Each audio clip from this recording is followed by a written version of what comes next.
O lobisomem me seguiu pela trilha do caminho da escola. Tem coisas que a gente vê e nunca mais consegue desver. O que me aconteceu em 1996 ainda me atormenta. Eu tinha 13 anos, morava com meus avós no vilarejo de Córrego Fundo, interiorzão de Goiás. Um lugar que parece parado no tempo, sem asfalto, sem sinal de TV, com casas separadas por longos trechos de mata e barro. Lá, se você gritasse, ninguém escutava. E se escutasse, fingia que não ouviu. Eu ia para a escola todos os dias a pé. A trilha começava logo depois do nosso quintal. Entrava pela mata e seguia margeando um córrego por quase meia hora até chegar na escolinha rural. Era normal. Desde os 10 anos eu fazia isso. Meus avós diziam que fazia parte de criar coragem no menino. Eu não achava ruim. A natureza era bonita, o ar era fresco. Mas naquele ano tudo mudou. Começou com coisas pequenas. Um dia, notei pegadas estranhas na lama. Eram como de cachorro, mas muito maiores, com garras fundas e espaçadas demais. No começo achei que podia ser de algum cão do sítio do seu Arlindo, mas não batia. A marca era funda, como se o bicho fosse pesado, e sempre aparecia sozinha como se andasse isolado. Depois veio o cheiro. Um fedor esquisito, azedo, quase podre. Aparecia em certos trechos da trilha de forma repentina. Aquele cheiro me embrulhava o estômago, mas desaparecia rápido, como se algo estivesse se escondendo por ali. Eu tentava não pensar nisso. Fingia que era coisa da minha cabeça. Mas quando falei com minha avó, ela ficou branca e mudou de assunto. Disse apenas: "Reza antes de sair e não volta tarde." Naquela semana, o silêncio da trilha mudou. Quem anda por mata sabe que ela é cheia de sons. Cigarra, pássaro, vento nas folhas. Mas algumas manhãs ficaram mudas, como se os bichos tivessem fugido. Isso me deu calafrios. Me senti sendo vigiado, como se algo me olhasse por entre os galhos. Comecei a andar mais rápido, quase correndo. Cheguei em casa suando, mas meus avós não perguntavam nada. A sensação era de que eles já sabiam de alguma coisa e tinham medo de contar. Uma tarde, quando voltava da escola, vi algo no mato. Não vi direito, mas juro pelos santos que tinha algo se movendo entre as árvores. Grande, abaixado, mas rápido. Não era gente. E também não era bicho que eu conhecia. Meu corpo travou por um segundo. Só consegui correr quando escutei um estalo seco de galho quebrando bem perto. Naquela noite travei. Não quis comer. Tremia. Meu avô me olhou com os olhos apertados e só disse: "Você viu, né?" Pensei que ele fosse explicar, mas ele levantou, pegou um terço velho na parede e me mandou dormir com aquilo debaixo do travesseiro. Na escola tentei contar para o Raul, um colega que morava mais perto do centro do vilarejo. Ele riu e disse que era invenção. "Cê tá vendo sombra no mato", ele disse. Mas eu sabia o que vi. Ou melhor, eu sabia o que sentia. 2 semanas depois, um bezerro sumiu de um dos sítios. Acharam o corpo no outro dia, perto da parte mais fechada da trilha. O corpo estava despedaçado, rasgado, mas não era só isso. A pele estava toda arrancada, como se tivesse sido arrancada na unha, e os ossos quebrados. Disseram que podia ter sido uma onça, mas ninguém nunca viu onça ali. E nem onça mata desse jeito. Depois disso, comecei a acordar de madrugada com um barulho vindo do mato atrás de casa. Era como um rosnado, grave, baixo. Às vezes escutava passos pesados lá fora, perto do galinheiro. Meu avô saiu com a espingarda uma noite, mas voltou, suado e em silêncio. Trancou a porta com uma tranca extra que eu nem sabia que existia. Eu não queria mais passar pela trilha. Pedi para minha avó me levar, mas ela dizia que não podia. Disse que era melhor eu enfrentar o que tinha que enfrentar. Isso me gelou. Que avó fala uma coisa dessas? Numa quarta-feira, faltando pouco, para Páscoa, a coisa ficou pior. No caminho de ida, senti que algo me seguia. O mato fechava atrás de mim com estalos, e o barulho era ritmado, como se algo pisasse atrás de mim. Devagar, pesado, arrastando. Toda vez que parava, o som parava. Também, quando andava, voltava. Meus olhos ardiam, meu coração batia no pescoço. Mas não olhei para trás, só andei rápido. A mochila pesava como chumbo. Cheguei na escola branco, mudo. A professora perguntou se eu estava doente. Disse que era só dor de barriga. Mas por dentro, Eu estava destruído. Na volta para casa, esperei a turma ir embora primeiro. Queria andar com mais gente, mas cada um tomou um rumo diferente, porque cada um morava num ponto da vila. Fiquei por último e no meio da trilha aconteceu de novo. O barulho, o cheiro, o peso no ar. Só que dessa vez eu olhei para trás. Não vi o bicho, mas vi o mato balançando, vi folhas caídas formando pegadas grandes e vi um vulto escuro se escondendo atrás de uma árvore grossa. Saí correndo com tanta força que rasguei o joelho numa pedra. Quando cheguei em casa, travei a porta e comecei a chorar. Meu avô não disse nada, só ficou parado, encarando a mata pela janela com a espingarda no colo. Naquela noite sonhei com dentes. Dentes enormes e olhos humanos fundos que me olhavam no escuro. A partir daquele dia, comecei a entender que aquilo que me seguia pela trilha não era um bicho comum e não ia parar. Na quinta-feira daquela semana, fiquei na escola até mais tarde. Ia ter prova de ciências e a professora deixou alguns alunos revisarem o conteúdo na sala. Quando percebi a hora, o sol já estava quase se escondendo atrás das árvores do morro. O céu tinha ficado encardido, com nuvens grossas paradas no horizonte, como se segurassem uma tempestade. O vento estava frio, mais do que o normal. Quando saí do portão da escola, não tinha mais ninguém, nem um colega, nem a professora. Só eu e a trilha. Aquilo já me deu um arrepio, mas tentei me convencer de que não ia acontecer nada. Abaixei a cabeça e segui. No começo da trilha, tudo parecia igual. Os galhos secos estalavam sob meus pés. O som do córrego correndo ao lado ainda estava lá, mas com cada passo que eu dava, o ambiente mudava. O barulho dos bichos sumiu. Nenhum grilo, nenhum pássaro. Só o som do vento passando pelas folhas e o barulho do meu próprio coração no ouvido. A luz desapareceu rápido. A mata ficou escura demais, mesmo sendo apenas fim de tarde. Meus olhos tentavam se ajustar, mas o breu era pesado. Me concentrei em caminhar mais rápido. Foi quando ouvi o primeiro som. Não era folha caindo, nem galho quebrando, era diferente. Era um arrastar pesado, como se algo se movesse do meu lado, dentro do mato, acompanhando meu passo. Toda vez que eu parava, aquilo parava também. Toda vez que andava, escutava o mesmo barulho me cercando. O medo foi crescendo como um veneno na garganta. Meu peito apertou. Meus olhos ardiam. Eu queria gritar, mas não conseguia. A garganta travou. Segui andando mais rápido, quase trotando. Quando estava chegando na parte mais fechada da trilha, onde as árvores encobrem até o céu, aconteceu. Um estalo seco, forte, próximo, me fez virar o rosto para a direita. Foi quando vi. Tinha algo entre os arbustos, algo grande. Primeiro, vi só o brilho dos olhos. 2 olhos fundos, olhos humanos dentro de uma cara deformada, peluda, como a de um cão muito grande. Só que os olhos, eles entendiam. Me olhavam como gente. Não tinha raiva, não tinha fúria. Tinha uma calma, fria, um olhar calculado, como se me conhecesse. Eu travei. Meu corpo não obedeceu. Senti um calor descendo pelas pernas. Tinha me urinado. Só percebi quando o cheiro misturou com o fedor da criatura. Era forte.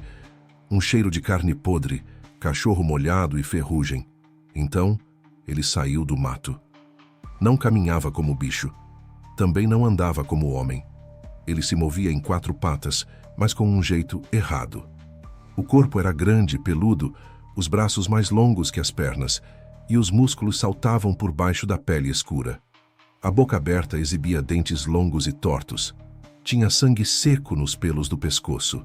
E a respiração vinha forte e quente, como um rosnado contido. Quando ele deu o primeiro passo, em minha direção consegui me mexer. Gritei, um grito feio, rouco, desesperado. Virei de costas e corri como nunca corri na vida.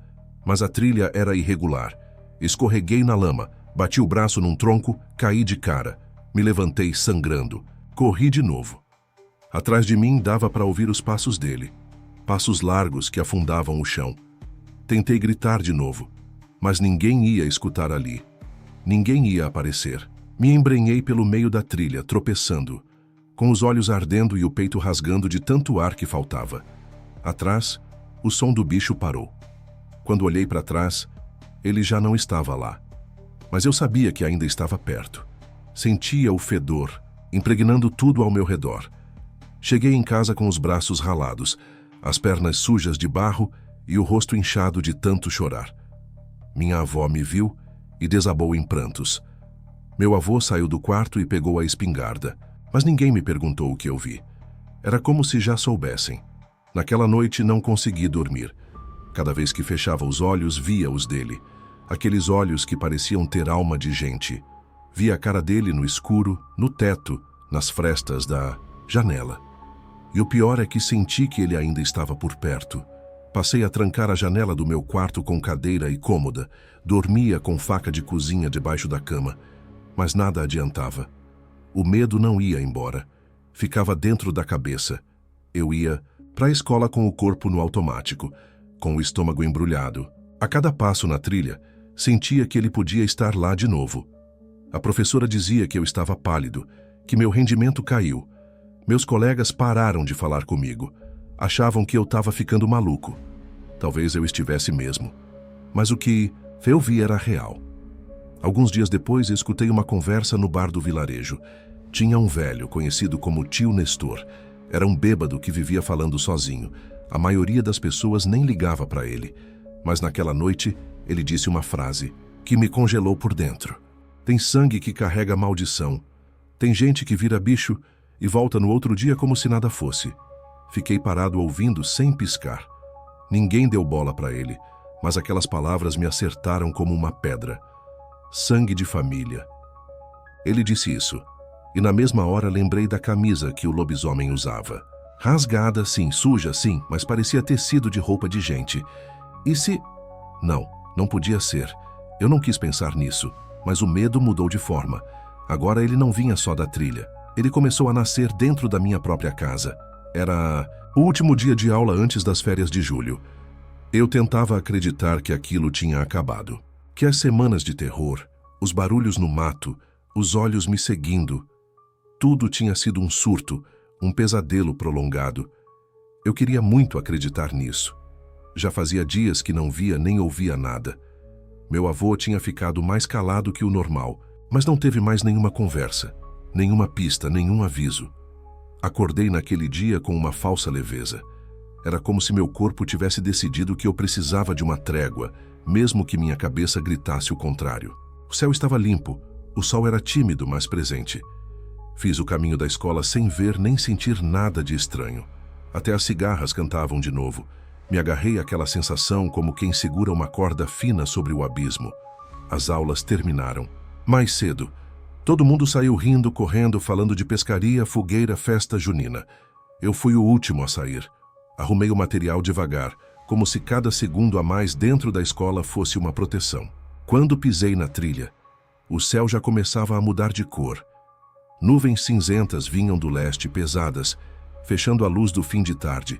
Segui pelo caminho de sempre. A cada curva, o peso voltava ao peito.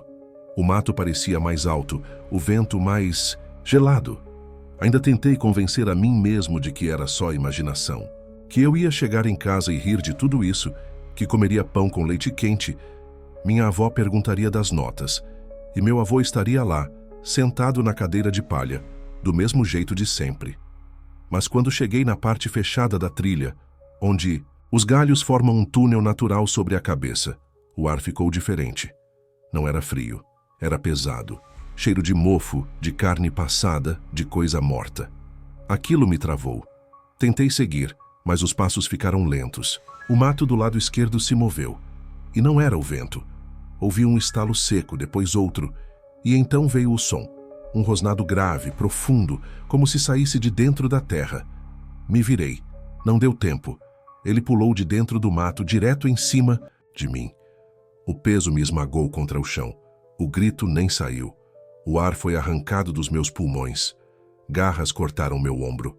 Senti o sangue quente escorrer pelas costas. A boca dele roçou meu rosto. Os dentes bateram perto do meu ouvido. O fedor me invadiu como gás venenoso. Tentei me debater, mas ele era muito forte. Me virou de lado, Cravou as garras na minha barriga. A dor me fez quase desmaiar. Eu gritei alto, mas tudo que me respondeu foi o som dos ossos estalando sob meu próprio peso. A coisa me arrastava pela trilha como se quisesse me levar para dentro do mato. O chão batia nas minhas costas, cada pedra era uma lâmina. Vi folhas voando, vi meu sangue marcando o chão. Estava tonto, a boca cheia de gosto metálico. Achei que ia morrer ali. E, para ser sincero, naquela hora eu preferia morrer do que continuar sentindo aquela dor. Foi quando ouvi o estouro, um tiro, um som seco, poderoso que ecoou pela trilha. O monstro soltou um urro, um grito que parecia meio humano, meio animal, e então caiu de lado. Ouvi outro tiro, depois outro. Vi sombras correndo. Passos apressados, alguém me pegou no colo. Lembro da voz gritando: "Tá vivo! Corre, chama ajuda!" Meu corpo apagava, mas antes de perder os sentidos, vi ele. O lobisomem tentava fugir rastejando. O peito ensanguentado, o pelo todo empapado. Ele se arrastou até a beira do mato. E então vi a camisa.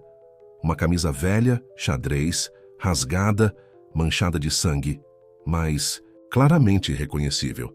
Era a camisa do meu avô. Na hora, o mundo girou.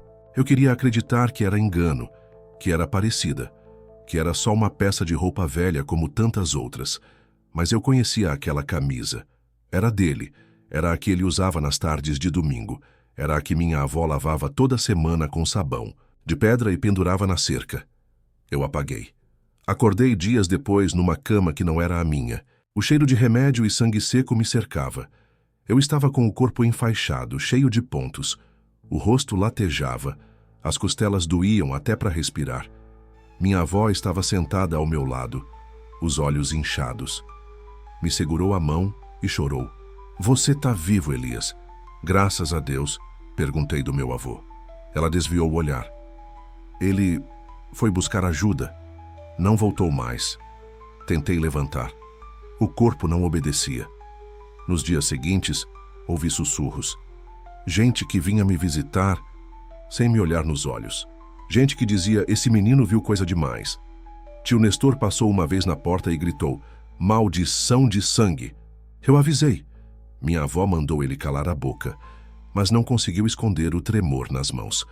Quando consegui levantar da cama, fui até o armário do meu avô. A camisa não estava mais lá. Perguntei de novo. Ela disse que devia ter se perdido na mata. Mas o olhar dela, o olhar dizia tudo. Hoje, mais de 20 anos depois, ainda carrego as cicatrizes. Uma no ombro, outra perto das costelas. As marcas do que ele me fez. Mas o que mais ficou não foram os cortes. Foi o cheiro. Nas noites de lua cheia, ainda acordo suando, com o fedor da criatura preso no nariz. E às vezes, juro que ouço o rosnado vindo do fundo do quintal. O tempo passou. Córrego Fundo mudou pouco, mas eu nunca mais fui o mesmo. Porque uma parte de mim morreu naquela trilha. E outra parte aprendeu que os monstros existem. E às vezes, eles usam a camisa de quem você mais ama.